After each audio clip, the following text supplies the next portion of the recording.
የሆንሽው? ምን ተፈጥሮ ነው? ወንድሜ ተወኝ እኮ ተጣላን። እሺ አንቺ ወከባ በቃ እንደ ኮንትራት ሹፌር እያዋከብሽ ትጠሪኛለሽ አይደል? ለነገሩ ምን ታረጊ? ይብላኝ ለኔ ለአብርሃም በጎ። ቆይኔ ያላሳዝንሽም? በዚህ ጠራራ ፀሐይ አጣርፈሽ ጠርተሽ እንዴ እያለቅሽ ነው እንዴ?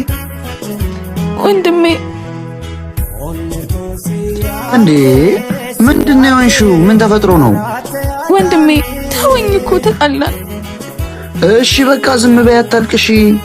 ግን እኮ ጓደኞቼን የተውኳቸው ለሱ ብዬ ነበር። ስራዬን የጣሁት ለሱ ብዬ ነበር። ኢቭን እኮ ስኮላሩን ያሳለፍኩት ለሱ ብዬ ነበር። አሁን ግን ብቻዬን ነኝ። ሰሊ ግን እኮ ራስሽን ጥለሻል። ለምን ብለሽ ራስሽን ለመስዋዕትነት ትከፍያለሽ? ግን እኮ አሁንም እወደዋለሁ። ለሱ ያለሽን ፍቅር እኮ አንቺነትሽን ባለማክበር መግለጽ አይጠበቅብሽም ሰሊ። አንቺን ብሎ አንቺን ወዶ ተቀብሎ መኖር ካቃተው ሰው ጋር አልኖርኩም ብሎ ማልቀስ ከጅብ መንጋጋ ሲወጡ እንደማዘን ነው። ጅብነቱ እኮ ለተመልካች እንጂ ለተመልካች አይገባውም። አብሮኝ ሆኖ ካሳዘነኝ ይልቅ አሁን ሲተወኝ የተጎዳሁት ይበልጣል።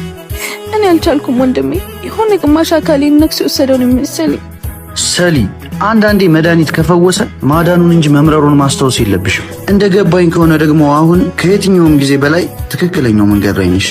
መጀመሪያ መጣ እንጂ አንቺ አልነበረም። ቦታው ስላልሆነ በራሱ ሰዓት ሄደ። ቢቆይም መጠባበቂያው ነበር የምትሆኝ። ጦስሽን አንድ ቀን ሲያለቅስ እንባም እንደሆነ ይገባል። አቦ በቃ አሁን አትጨናነቂ። ቢፈታው እንዴ አንቺ ነቃ በይ።